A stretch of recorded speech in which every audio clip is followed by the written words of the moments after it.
जब मिल बैठे चार यार तो भारत की उसमें भूमिका क्या होगी, उस पर होगी बात।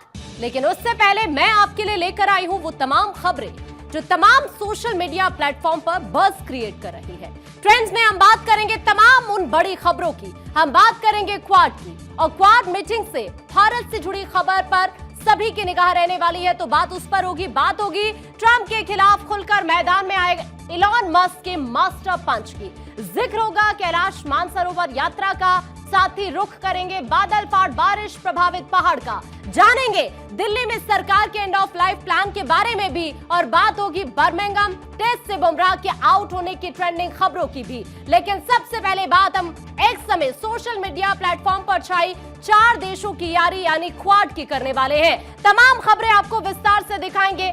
आपको सबसे पहले हम ये बताने की कोशिश करेंगे वो 6 बड़ी खबर जो इस वक्त ट्रेंडिंग है अलग अलग सोशल मीडिया प्लेटफॉर्म्स पर, वो क्या कुछ रहने वाली है, जिसमें क्वाड की भी हम बात करेंगे, जिसमें हम अलग अलग प्लेटफॉर्म्स के बारे में जो तमाम बड़ी खबरें, जिसमें ट्विटर पर बात होगी ट्रेंडिंग खबरों की, फेसबुक पर क्या ट्रेंड कर रहा है ये इस वक्त हम आपको स्क्रीन पर दिखा रहे हैं। सबसे पहले जब बात हम करेंगे मिल बैठे चार यार की यानी कि क्वाड की हम बात करने वाले हैं, और साथ ही तमाम बड़ी खबरों की। और ये इस वक्त आप यहां पर देखिए, ये तमाम वो खबरें हैं, ये 6 की 6 वो खबरें हम आपको इस वक्त दिखा रहे हैं जो अलग अलग प्लेटफॉर्म्स पर ट्रेंडिंग है।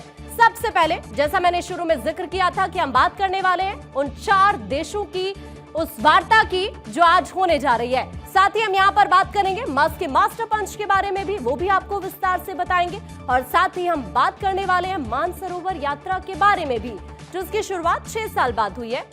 हम बात करेंगे एंड ऑफ लाइफ के बारे में, यानी दिल्ली में जो हाल ही में सरकार की तरफ से फैसला लिया गया है उसके बारे में हम बात करेंगे, जिसको आज से इंप्लीमेंट कर दिया गया है। और साथ ही हम बात इस खबर की भी करेंगे जो सोशल मीडिया पर ट्रेंडिंग में है, यानी बुमराह के आउट होने की, यानी टेस्ट मैच की हम बात करने वाले हैं। कल पूरे के पूरे जो क्रिकेट लवर्स हैं उन सभी की निगाह रहने वाली है इस टेस्ट पर, तो हर एक खबर के विस्तार से बात करेंगे, आपको इनकी इनसाइड स्टोरी भी बताएंगे और आपको बताएंगे इन तमाम खबरों के बारे में। लेकिन सबसे पहले जो इस वक्त ट्विटर पर ट्रेंडिंग है उसके बारे में बात करेंगे, यानी हम अब अगली खबर का इससे पहले रुख करें जो कि इस वक्त सोशल मीडिया के अलग अलग प्लेटफॉर्म पर वायरल है। तो सबसे पहले एक्स की हम बात करेंगे, यानी ट्विटर पर जो खबर इस वक्त वायरल हो रही है वो है विदेश मंत्री एस जयशंकर की क्वाड मीटिंग से जुड़ी हुई, क्योंकि विदेश मंत्री इस वक्त वॉशिंगटन में है और वहां पर जो बैठक होने वाली है उसमें वो हिस्सा लेंगे। सबसे बड़ी बात, जिस बात का मैंने जिक्र किया कि जब मिल बैठेंगे चार यार तो क्या होगा खास, इस पर हम बात करेंगे। इस बैठक का जो मुख्य उद्देश्य है, दरअसल ये जो 4 लोकतांत्रिक देश है इनके बीच रणनीतिक सहकार्यता को मजबूत करना है। अब आपके लिए समझना बहुत इंपॉर्टेंट है कि आखिरकार ये क्वाड है क्या, यानी क्वाड्रिलेटरल सिक्योरिटीज, जो कि एक ग्रुप है 4 कंट्रीज का, जिसमें भारत है, जिसमें अमेरिका है, जिसमें जापान है और इसमें ऑस्ट्रेलिया भी है। समझना ये इंपॉर्टेंट है कि आखिरकार इसका मकसद है क्या, ये आपके लिए जानना इंपॉर्टेंट है। इसका मकसद ये है कि इंडो पैसिफिक एरियाज को सुरक्षित किया जाए, स्वतंत्र किया जाए और निष्पक्ष बनाया जाए। अब आपके मन में ये क्वेश्चन जरूर होगा कि जब ये मीटिंग में विदेश मंत्री शामिल होंगे तो कौन कौन से वो मुद्दे होंगे जिस पर फोकस रहने वाला है। एक एक करके समझने की कोशिश करते हैं। सबसे पहले हम बात करेंगे हिंद प्रशांत क्षेत्र को सुरक्षित और आजाद रखने के बारे में, क्योंकि देखिए ये समुद्र का वो इलाका है जो भारत, ऑस्ट्रेलिया, जापान और अमेरिका के बीच फैला हुआ है। यहीं से आप समझिए, यहीं से दुनिया का एक बहुत बड़ा हिस्सा व्यापार करता है। ये चारों मंत्रियों की आप इस वक्त तस्वीर देख रहे हैं। दरअसल चीन इस इलाके में, जिसका मैंने अभी जिक्र किया, अपनी ताकत बढ़ाने की कोशिश कर रहा है। आप कैसे, ये जो छोटे देश को चीन बार बार धमकाने की कोशिश करता है, समुद्री इलाके पर दावा करता है। अब क्वाड देश क्या चाहते हैं? क्वाड देश ये चाहते हैं कि रास्ता सबके लिए खुले, सुरक्षित और नियमों के हिसाब से ये चले, और इसीलिए चारों देश मिलकर नौसेना की ट्रेनिंग करते हैं, एक दूसरे को समुद्री सुरक्षा में मदद देते हैं। अब दूसरा पॉइंट जरूरी क्या है, दूसरा ये पॉइंट है कि आपसी सहयोग को किस तरह से बढ़ावा दिया जाए, किन किन सेक्टर्स में, जिसमें टेक्नोलॉजी है, जिसमें सुरक्षा है, जिसमें सप्लाई चेन है। अब जब टेक्नोलॉजी की बात करते हैं तो क्वाड देश यानी ये चारों की चारों कंट्रीज मिलकर इस पर काम कर रहे हैं, लाइक 5G, साइबर सुरक्षा। अब जब तीसरे की मैंने अभी बात की थी सप्लाई चेन, इसका मतलब क्या है ये आपके लिए समझना जरूरी है। इसमें होता है ये कि जैसे दवाइयां हैं, चिप्स है, तकनीकी सामान है, सही समय पर सभी को मिल पाए। अब हुआ ये था, आपको याद होगा कोविड के समय बहुत सारी दिक्कतें हुई, उन्हीं को देखकर अब ये देश सप्लाई सिस्टम को बहुत स्ट्रॉन्ग कर रहे हैं। इसमें आर्थिक मजबूती और भरोसेमंद व्यापारिक संबंध बन पाएंगे। अब बात यह है, जो तीसरा पॉइंट इस मीटिंग का इंपॉर्टेंट है वो ये है कि आतंकवाद पर चर्चा हो, क्योंकि भारत लगातार यह मुद्दा उठाता है कि आतंकवाद पूरी दुनिया के लिए एक बड़ा खतरा है। क्वाड देश इस बात पर सहमत हैं कि आतंकवादी संगठनों और उनके समर्थकों पर सख्त से सख्त कार्रवाई होनी चाहिए। देखिए, विदेश मंत्री ने अभी कहा भी था कि आतंकियों को पनाह देने वाले देशों को जवाबदेह बनाना बहुत इंपॉर्टेंट है। ये चर्चा भारत की सुरक्षा को सीधे फायदा पहुंचा सकती है। अब जो चौथा बड़ा पॉइंट है इस मीटिंग का वो ये है कि दुनिया की बड़ी समस्याओं पर बातचीत होनी चाहिए। दुनिया में कई जगह इस वक्त तनाव की स्थिति है। जब हम मिडिल ईस्ट की बात करते हैं तो वहां पर इस वक्त जो सिचुएशन है वो किसी से छिपी नहीं है, जिसमें यूक्रेन रूस का युद्ध है जो पूरी दुनिया की अर्थव्यवस्था को प्रभावित कर रहा है। वेस्ट एशिया की जब बात करते हैं तो गाजा और इजराइल की स्थिति सबके सामने है, जहां हाल ही में हिंसा और बढ़ गई थी। क्वाड देश इन सभी मुद्दों पर विचार कर रहे हैं कि कैसे हम मिलकर शांति बनाए रखें और जरूरत पड़ने पर इन्हें हम हेल्प भी कर पाएं। अब चूंकि अभी क्वाड शिखर सम्मेलन भी होने वाला है, तो इस लिहाज से अगर हम समझे विदेश मंत्री का ये दौरा, तो देखिए विदेश मंत्री एस जयशंकर की बैठक भारत के लिए शिखर सम्मेलन की तैयारी का एक बहुत बड़ा कदम है। इस बैठक में बनी सहमति से भारत ये सुनिश्चित करेगा कि शिखर सम्मेलन प्रभावशाली और मजबूत फैसले ले सके। भारत इस सम्मेलन के जरिए क्वाड को एक नया आयाम भी देगा, जिसमें सुरक्षा के साथ साथ जो तकनीकी मुद्दे हैं, आर्थिक और वैश्विक मुद्दे हैं, उन पर भी एकजुटता दिखाई देगी। ये बैठक क्वाड देशों के बीच भरोसे को और ज्यादा गहरा करती है, जिससे शिखर सम्मेलन में एकजुट होकर बड़े फैसले लिए जा सकेंगे।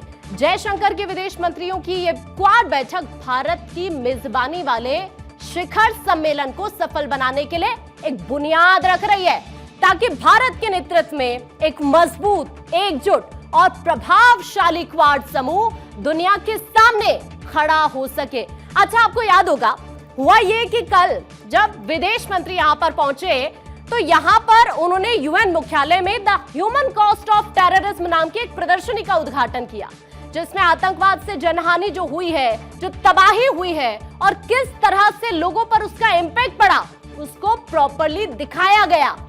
अब इसका मकसद ये था कि दुनिया को ये पता चले कि आतंकवाद सिर्फ एक देश की समस्या नहीं है, बल्कि एक वैश्विक खतरा है। पाकिस्तान जैसे देशों को बेनकाब करना जो आतंकियों को पनाह देते हैं, यूएन जैसे मंच से भारत ये चाहता है कि आतंक को पालने वालों पर अंतरराष्ट्रीय कार्रवाई हो। कंक्लूजन कुल मिलाकर ये है कि भारत ये साबित कर रहा है कि वो सिर्फ आतंक से नहीं लड़ रहा, बल्कि वो पूरी दुनिया को इसके खिलाफ एकजुट कर रहा है। तो कुल मिलाकर ये इसलिए इंपॉर्टेंट रहा। अब जब हम अमेरिका के साथ हमारे रिलेशंस की बात करते हैं तो उनको किस तरह से स्ट्रॉन्ग किया जाए, इस पर भी फोकस रहने वाला है, क्योंकि यहाँ अमेरिका के साथ जब बातचीत होगी विदेश मंत्री की, तो किन किन मुद्दों पर बात होगी, कैसे हम अमेरिका के साथ हमारे रिलेशंस को स्ट्रॉन्ग करें, जिसमें एक सबसे इंपॉर्टेंट पॉइंट है ट्रेड डील। भारत और अमेरिका के बीच व्यापार समझौते पर चर्चा होगी। वीजा रूल्स की जब बात करते हैं, खासकर H1B वीजा, छात्रों और पेशेवरों के लिए बहुत आसान नीति बन सके, इस पर फोकस रहेगा। रक्षा और तकनीकी सहयोग, आधुनिक हथियार, जासूसी तकनीक, साइबर सुरक्षा, ये तमाम मुद्दे हैं जिन पर यहां बातचीत होने वाली है। अब समझना इसके लिए इंपॉर्टेंट है कि फिर यहां से क्या निकलेगा। तो कुल मिलाकर भारत अमेरिका रिलेशंस को केवल बातचीत तक ना रखकर व्यवहारिक सहयोग में बदला जा सके, इसी पर फोकस रहने वाला है कुल मिलाकर भारत का। अब हम अगली खबर की तरफ आगे बढ़ेंगे और अगली खबर अभी हम आपको ये बताएंगे कि अब अगली खबर क्या ट्रेंडिंग में है वो समझ लेते हैं। एक बार ट्विटर पर देखते हैं फिर से इस वक्त क्या ट्रेंडिंग में है। ट्विटर पर इस वक्त अगर आप देखेंगे तो अब जो सबसे बड़ी खबर जो इस वक्त सोशल मीडिया के अलग अलग प्लेटफॉर्म, सबसे पहले जब ट्विटर की बात की है तो ट्विटर पर इस वक्त वायरल क्यों है ये समझने का प्रयास करेंगे। खबर यह है कि एक्स के मालिक और उद्योगपति एलन मस्क ट्रंप के खिलाफ खुलकर मैदान में आ गए हैं। कभी जो डोनाल्ड ट्रंप के करीबी सहयोगी और सलाहकार रहे अरबपति एलन मस्क ने अमेरिका राष्ट्रपति के वन बिग ब्यूटीफुल बिल की फिर से आलोचना कर दी है। दरअसल मस्क ने ट्रंप के बहुचर्चित बिल को पागलपन और आम करदाताओं पर बोझ बता दिया है। इसके साथ ही उन्होंने चेतावनी दी कि अगर सीनेट इस बिल को मंजूरी देती है तो वो अगले दिन अमेरिका पार्टी नाम से एक नई राजनीतिक पार्टी लॉन्च करेंगे। और ऐसा पहली बार बिल्कुल नहीं है जब मस्क इस बिल का विरोध कर रहे हो। One big beautiful bill Trump के दूसरे कार्यकाल की प्रमुख नीति है, जिसमें सुरक्षा, ऊर्जा और सीमा सुरक्षा के लिए बड़े बजट की मांग की गई है, लेकिन पोषण और स्वास्थ्य सेवाओं में कटौती का भी प्रावधान है। कांग्रेस के बजट कार्यालय ने यह बताया है कि अगले 10 सालों में बिल राष्ट्रीय घाटे को लगभग $4 ट्रिलियन तक बढ़ा देगा। अब अगर आप ये चाहते हैं कि इसे आसान भाषा में समझा जाए तो कुल मिलाकर बात यह है कि इस बिल में ट्रंप के पिछले कार्यकाल के दौरान सरकार की तरफ से जो नियम तय किए गए उनके अनुरूप टैक्स कटे और इसे 10 साल के लिए बढ़ाने और साथ साथ बॉर्डर सिक्योरिटी खर्च को बढ़ाने का खास जिक्र है।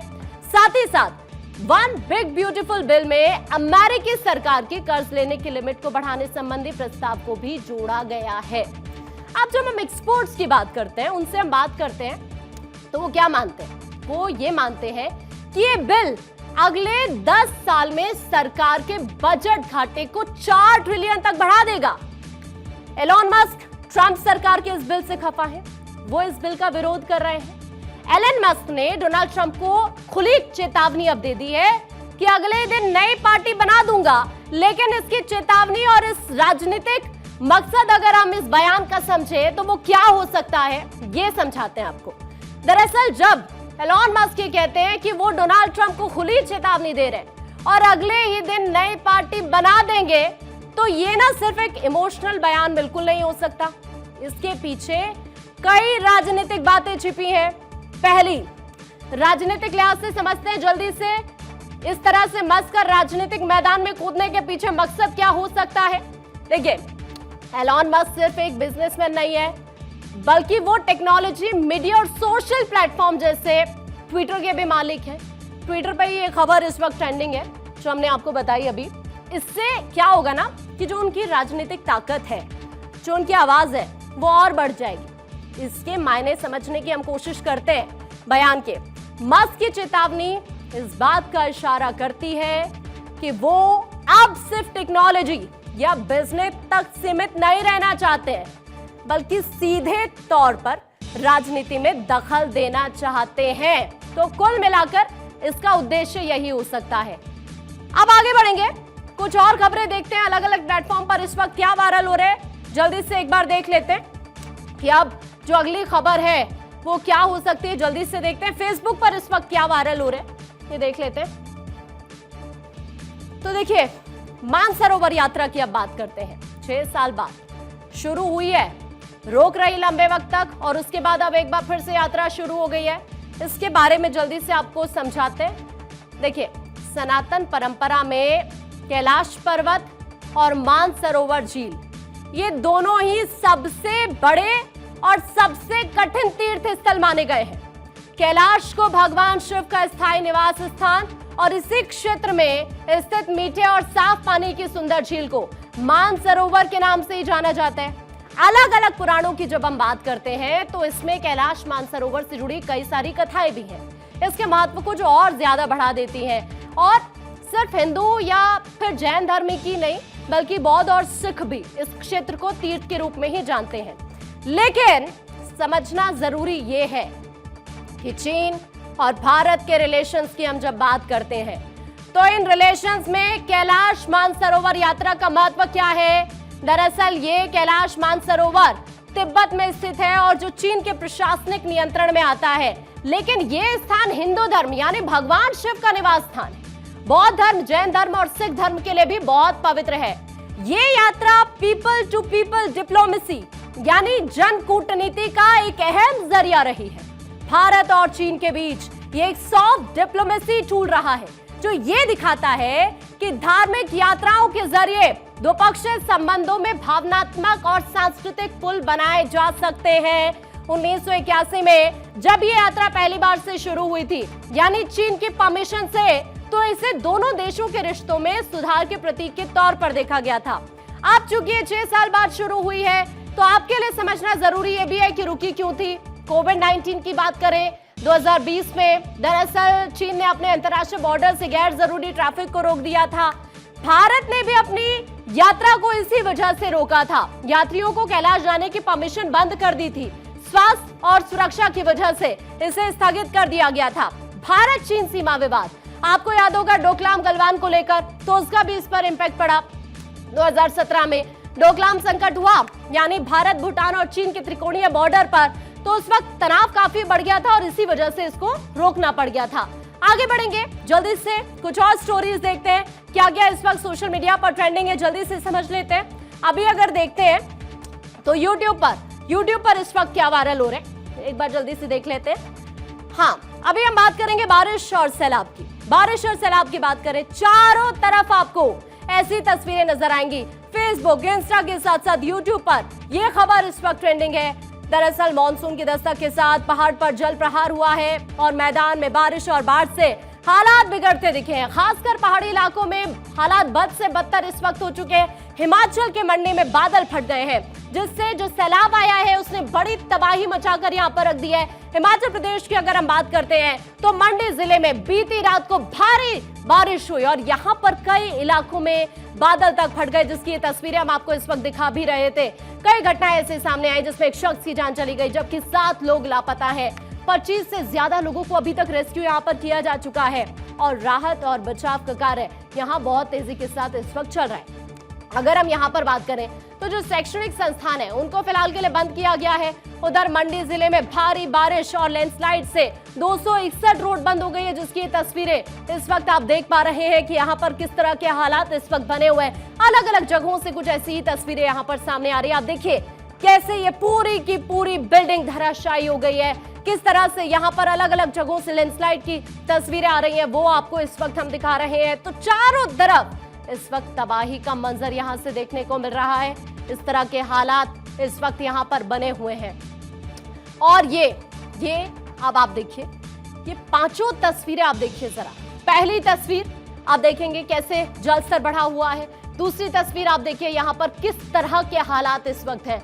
इस तस्वीर को आप देखेंगे तो यहाँ पर भी ऐसी ही सिचुएशन इस वक्त बनी हुई है। चारों तरफ इसी तरह का नजारा है। ये तस्वीर आप देखिए, मकान धराशायी हो चुके हैं, लोगों को निकालने की तमाम कोशिशें यहाँ पर की जा रही हैं और ये आप देखिए रेस्क्यू टीमें लगातार इस वक्त कोशिश कर रही हैं कि जल्द से जल्द इन हालात को नॉर्मल किया जा सके। जो लोग यहाँ पर फंसे हुए हैं उन्हें यहाँ से जल्दी निकाला जा सके। आगे बढ़ेंगे, कुछ और खबरों की जल्दी से बात करेंगे और जल्दी से देखते हैं कि अब आखिरकार इंस्टाग्राम पर क्या वायरल हो रहे हैं। जल्दी से एक बार देख लेते हैं इस वक्त इंस्टाग्राम पर क्या वायरल हो रहा है। एक बार क्लिक करते हैं और देखते हैं अभी इंस्टा पर क्या वायरल है।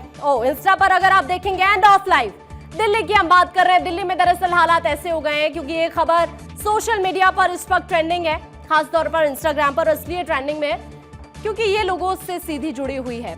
आज से दिल्ली सरकार end of life vehicles plan लेकर आई है। इस प्लान के अकॉर्डिंग दिल्ली में 15 साल पुराने जो पेट्रोल से संचालित वाहन है, डीजल से चलने वाले 10 साल पुराने वाहन है, उन पर पूरी तरह से ब्रेक लगा दिया गया है।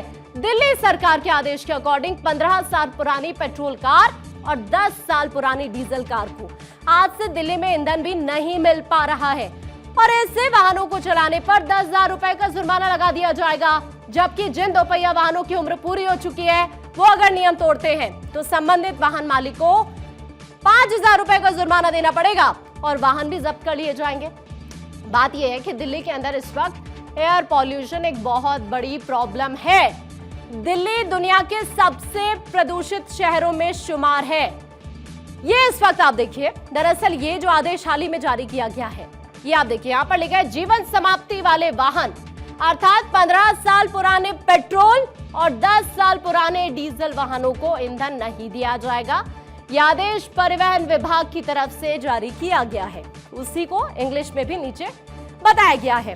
अब मैं आपको अभी बता रही थी कि इसके पीछे रीजन क्या है। रीजन यही है कि आप देखते हैं दिल्ली के अलग अलग इलाकों में एयर क्वालिटी इंडेक्स अक्सर 300 से 500 के बीच पहुंच जाता है, जो बहुत खराब या गंभीर श्रेणी में आता है, खासकर सर्दियों में, जिससे बच्चों, बुजुर्गों और सांस के मरीजों पर सीधा उसका इम्पैक्ट पड़ता है। आगे बढ़ेंगे, जल्दी से देखते हैं आप एक बार फिर से कि आखिरकार फेसबुक पर इस वक्त क्या ट्रेंड में है। जल्दी से देख लेते हैं कि फेसबुक पर इस वक्त क्या चल रहा है। फेसबुक पर अगर हम देखते हैं, ठीक है, बुमराह आउट यानी टेस्ट मैच की बात करेंगे। दरअसल फेसबुक, इंस्टा दोनों ही प्लेटफॉर्म पर यह खबर ट्रेंड कर रही है। भारत और इंग्लैंड के बीच 5 टेस्ट मैचेस की सीरीज का दूसरा मुकाबला 2 जुलाई से बर्मिंघम के एडवेस्टन स्टेडियम में शुरू होने जा रहे हैं। लीड्स में खेले गए पहले टेस्ट में भारत को 5 विकेट से हार का सामना करना पड़ा था, जिसके बाद टीम इंडिया नए जोश और रणनीति के साथ मैदान पर उतरने की तैयारी कर रही है। और इस बीच खबर है कि भारत के स्टार तेज गेंदबाज जसप्रीत बुमराह को वर्कलोड मैनेजमेंट की वजह से दूसरे टेस्ट में आराम दिया जा सकता है, जबकि कुलदीप यादव को प्लेइंग 11 में शामिल किया जा सकता है।